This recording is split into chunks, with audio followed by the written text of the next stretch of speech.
J'appelle donc tous les responsables du Front commun, du GPS, du FPI, les fédéraux, les responsables des sections, les secrétaires généraux adjoints, les coordonnateurs régionaux, les délégués départementaux du PDCI, les délégués des districts du PDCI, tous les responsables, je dis, que chacun dans sa zone, dans sa région, dans son département, que toutes ces organisations coalisent, que toutes ces organisations se mettent ensemble pour organiser la résistance de façon locale. Pour la patrie, nous sommes prêts à tous les sacrifices. Pour la patrie, nous sommes prêts à tous les sacrifices. Pour la patrie, nous sommes prêts à tous les sacrifices. Haut les cœurs, tous dans la rue, tous dans la rue, jusqu'au triomphe de l'état de droit en Côte d'Ivoire. Je vous remercie. Dans la vie, si tu ne respectes pas le président Alassane Ouattara, c'est que tu ne vas pas respecter encore quelqu'un. Le petit Damana Picasse, qui s'asseyait, qui se tapait la poitrine. Ivoirien sauté. Ivoirien sauté. Il pensait qu'il était cool. Il a été découvert. Ça, Eli Pada n'a pas vu. On vient de prendre, selon les informations que je découvre sur les réseaux, selon Soulé de Paris lui-même qui vient de confirmer, Damana Picasse, celui qui avait déchiré le papier en 2010, qui était le guerrier qui devait faire sortir tout le peuple, vient d'être pris. Ça là, c'est 20 ans. C'est 20 ans d'emprisonnement ferme. Appel à l'insurrection. Quand on parle, les gens dedans, le 8 là, sortez. Si tu ne respectes pas Alassane Ouattara, tu ne vas plus respecter quelqu'un dans ta vie. Les gens pensent qu'on est dans un état comme avant. Tu deviens un obstacle, on t'allume. Il n'y a pas de pitié dedans. Un gendarme est mort. Nayo a connu des morts. Damana Picasse va répondre de ses actes. J'aimerais informer à Pulchéri Balé, la radiée du Bennett, après avoir couché avec un homme marié lors d'une mission en Guinée équatoriale. Revenant passe-passe. Chacun à son tour chez le coiffeur Mamadou Keïta. Tous les candidats qui ont appelé à la désobéissance civile, qui ont dit que la liste électorale n'est pas crédible, la CEI n'est pas crédible, qui va poser sa candidature, comme Michel Gbagbo à Yopougon va tomber. Vous devez boycotter les législatives parce que vous ne croyez pas en la liste électorale. À cause de vos paroles, des jeunes sont morts. Le combat continue et la victoire est certaine. Tout ce qui est cru sera décru.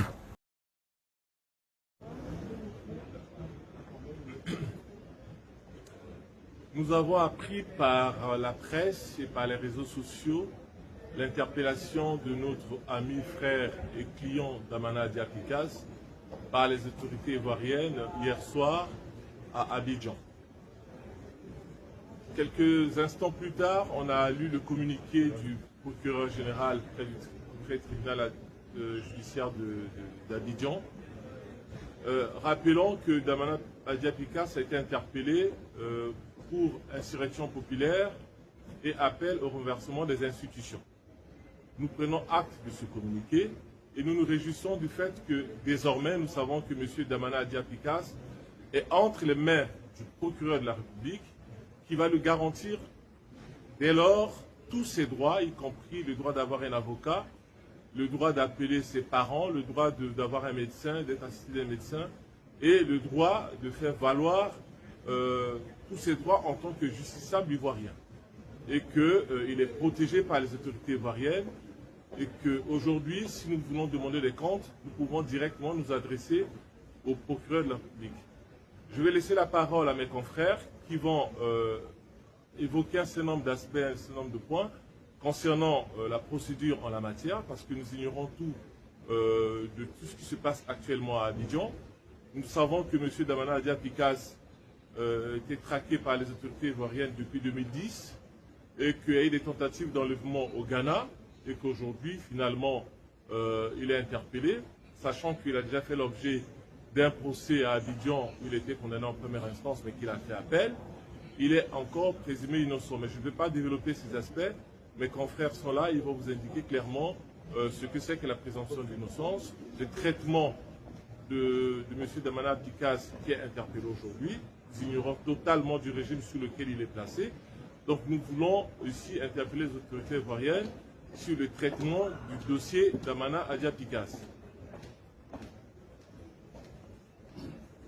Oui, effectivement, Damana Adja Picas est interpellé, comme mon confrère l'a dit, pour des faits, il est mis en cause pour des faits de appel à l'insurrection, renversement des institutions, et le procureur relie ces faits-là à ce qu'il estime être un appel de Damana Picas à des violences qui auraient été perpétrées, des violences, des assassinats, des viols. En tout cas, c'est ce que le communiqué du procureur dit. En tout cas, il n'est pas inutile de rappeler aux autorités ivoiriennes que Damana Picas bénéficie de la présomption d'innocence avec tout ce que ça comporte comme respect de ses droits élémentaires. Mon confrère l'a dit tout à l'heure, le droit de communiquer avec son avocat, le droit d'être soigné, de voir un médecin, le droit de communiquer avec une personne de son choix, membre de sa famille, une personne de son choix, mais surtout le respect de son intégrité physique. En tout cas, les autorités ivoiriennes, de ce point de vue, doivent aussi informer, donner l'information sur le régime sous lequel Damana Picas est interpellé aujourd'hui. Bon, c'est vrai que l'interpellation est récente, mais c'est important de savoir sous quel régime il est privé de liberté aujourd'hui et dans quelles conditions cette privation de liberté se trouve. Voilà les premières interrogations et les premières préoccupations qui sont celles de n'importe qui aujourd'hui, à commencer par les avocats que nous sommes. Je suis aux côtés de mes confrères et ma consoeur aujourd'hui pour rappeler simplement les grands principes du droit, des droits humains et du droit à un procès équitable, qui sont des principes qui nous concernent tous, parce que des traités internationaux, le droit international garantit le droit à un procès équitable et surtout interdisent toute arrestation qui serait arbitraire. Aujourd'hui, des instances internationales, notamment le groupe de travail sur les arrestations arbitraires de l'ONU, surveillent que ces principes sont bien appliqués par tous les pays qui sont membres des Nations Unies. Et ici, nous sommes au tribunal judiciaire de Paris, nous sommes en France, et si éventuellement des crimes graves étaient commis à l'encontre de votre client, tout le monde serait concerné par ces crimes, les crimes les plus graves, puisque la France et d'autres pays en Europe et dans le monde ont une compétence qu'on appelle une compétence universelle pour connaître des crimes particulièrement graves, par exemple le crime de torture et des crimes comme le crime contre l'humanité. Voilà. Je voulais simplement rappeler ces principes aux côtés de ma consoeur et de mes confrères aujourd'hui. Voilà, nous sommes le collectif pour la défense des intérêts de M. Damana Picasse. Alors, je tiens à rappeler que M. Damana Picasse, depuis le 30 novembre 2010, lorsque celui-ci avait empêché la publication des résultats électoraux de la présidentielle, celui-ci était déjà dans le collimateur de M. Alassane Ouattara. Ça, il faut le rappeler. Et comme il était dans le collimateur, aujourd'hui, je crois que le pouvoir d'Abidjan se frotte les mains d'avoir enfin dans leur geôle ce monsieur qui les a humiliés à cette époque-là. Je tiens à rappeler que M. Damana Picasse vient seulement grossir la masse carcérale des prisonniers politiques que M. Dramane Ouattara détient à la Maca. Souvenez-vous, la rencontre du 27 juillet 2021, où le président Laurent Gbagbo avait plaidé devant celui-ci, donc M. Dramane Ouattara, il avait demandé la libération de tous les prisonniers politiques. Et jusqu'aujourd'hui, rien n'a été fait. Je tiens à rappeler quand même, du temps de M. Laurent Gbagbo, il n'y avait pas de prisonniers politiques. Alors, depuis qu'il était rentré donc à Abidjan, sous effectivement, comment dirais-je, la bénédiction de Laurent Gbagbo, avec la permission aussi de M.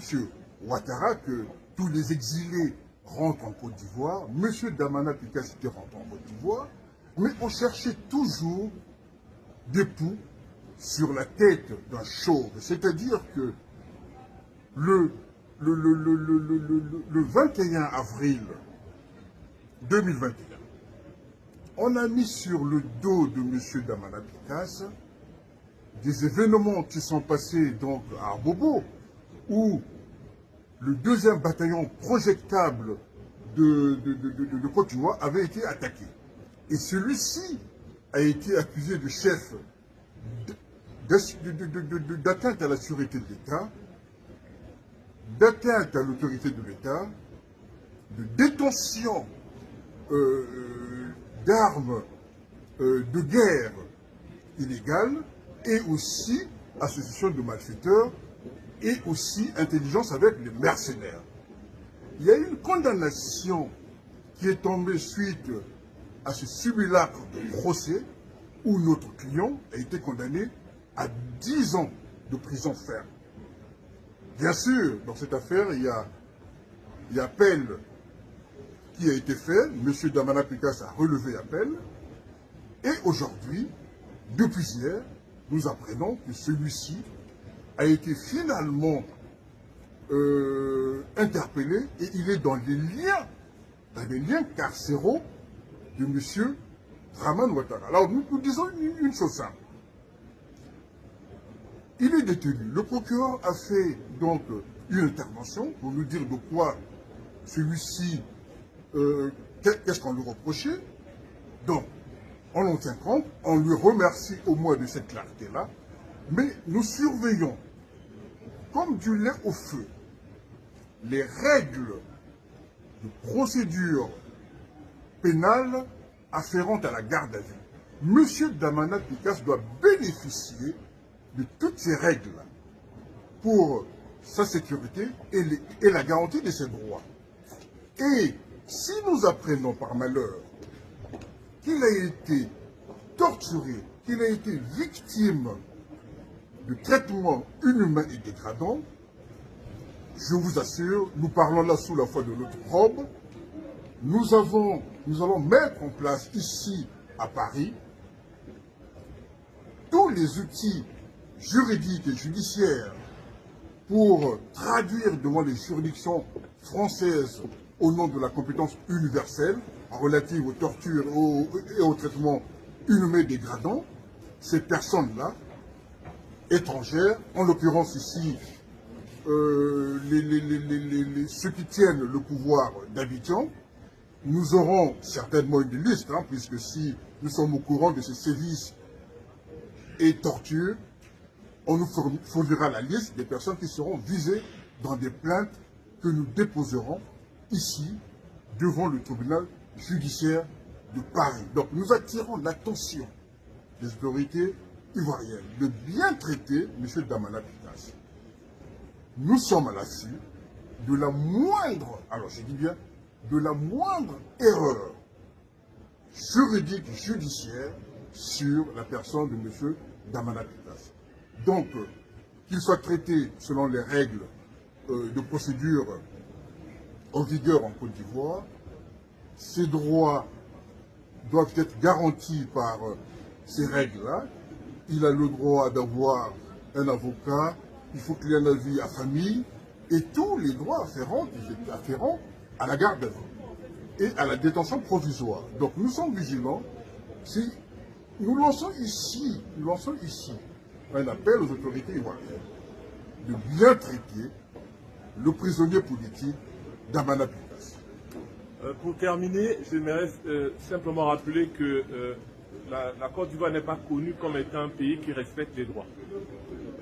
Cela, tout le monde le connaît, tous les rapports le disent. Les opposants sont traités comme des vulgaires voyous. Beaucoup sont morts en prison, certains sont torturés. Je rappelle quand même qu'il y a des gens qui sont en prison depuis 2011. Hein. Il y a encore des militaires qui sont en prison. D'autres ont été rattrapés tout récemment. Des anciens ministres sont encore en prison aujourd'hui. Je peux citer Lida Kwasi et les autres. Nous rappelons également que M. Damana Picasse, qui jouit donc de la présomption d'innocence, doit bénéficier de tous ses droits. Et nous rappelons simplement au procureur de la République de veiller à ce que cela soit respecté, sachant que dans la hiérarchie des autorités, nous avons le chef de l'État, nous avons le ministre de la Défense, le ministre de l'Intérieur, nous avons le patron de la gendarmerie, M. Apalo, nous avons le directeur général de la police, nous avons les chefs des encagoulés. Toutes ces personnes, nous les connaissons déjà. J'ai évoqué quelques noms. Je connais le ministre de l'Intérieur, c'est le petit frère du président, de la Défense, c'est le petit frère du président, ainsi de suite. Nous avons déjà des noms. Donc, si vous exposez M. Damana Picasse à des traitements inhumains dégradants, si l'intégrité physique, psychique de M. Damana est touchée par quoi que ce soit, vous savez ce qui vous attend. Nous allons donc, au nom de la compétence universelle, introduire des plaintes ici en France. Et quand vous aimez bien visiter la France, nous allons nous croiser, que ce soit en Espagne, en Italie, en Belgique, au Canada, aux États-Unis. Ne vous en faites pas, la compétence universelle nous permet de saisir les autorités judiciaires de ces pays pour vous traquer aussi. Je pense qu'on s'est compris et nous comptons sur vous pour que ces droits soient respectés. Merci. Merci.